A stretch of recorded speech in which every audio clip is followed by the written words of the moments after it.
morning, guys. It is Saturday morning and I'm going to make some sourdough cinnamon rolls. I got this recipe off of TikTok from a lady and I will tag her in the description.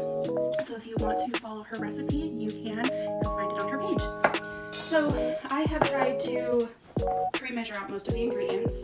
In this bowl I have my flour, and I am using bread flour for this recipe. The recipe didn't specify all-purpose versus bread flour, so I chose to just use bread flour because it's a lighter consistency.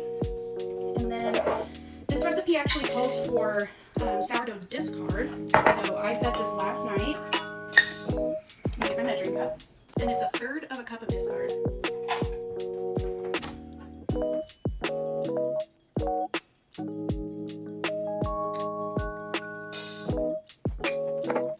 And then it says a cup of milk. I'm using whole milk. I don't know why I said milk. Whole milk. And then we've got sugar, salt, baking powder, baking soda, measured out. And then it says 8 tablespoons of butter, and I have cut them into smaller little pats. And I'm just going to separate them and put them in.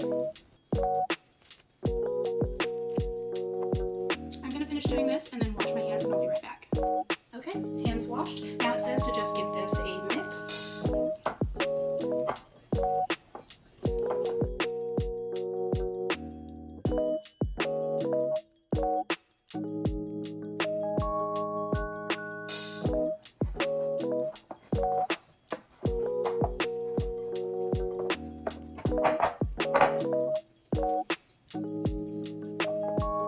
Okay, so now I'm going to lightly flour the surface and we're going to get this rolled out.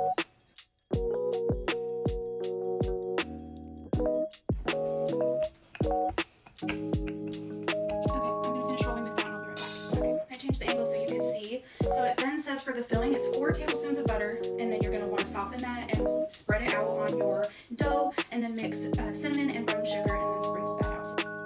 Okay, I've got the butter. It's not completely soft, but that is okay. I will make it work. So 2 tablespoons of cinnamon and 3/4 of a cup of brown sugar. Okay, I got it measured out and mixed in here, so now I'm just going to spread it out.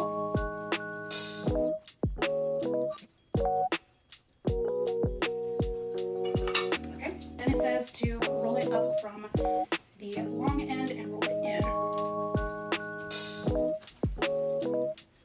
And roll it as tight as you can get it. I like to just kind of smush the ends like this. And I kind of pinch the seal, or the seam, I guess. Now let me go get a greased baking dish and I will be right back. And it says to cut into 8 even pieces. So I'm just going to take my serrated knife and get these cut. That is what the inside looks like. So just put these down in your baking dish. Technically, you can put these right in the oven and bake them, but if you want to let them rise a little bit, you can let them rise and then bake them. So I'm going to let these sit for a little bit and then bake them, and I will be back after that.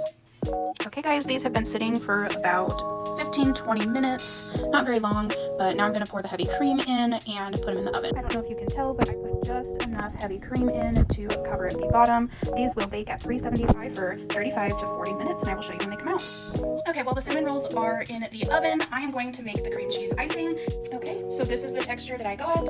I adapted the recipe to my own liking. I added equal parts cream cheese and butter, and then added some more powdered sugar, and then I actually didn't have to add any milk to this, so that's just my personal preference. So I will show you when it comes out of the oven and I put it together. Guys, I just pulled these out of the oven and they smell so good. I wish you could smell these cinnamon rolls. I'm going to let these cool for a little bit and then I will put the frosting on and we will do a taste test. Okay guys, it's cinnamon roll time.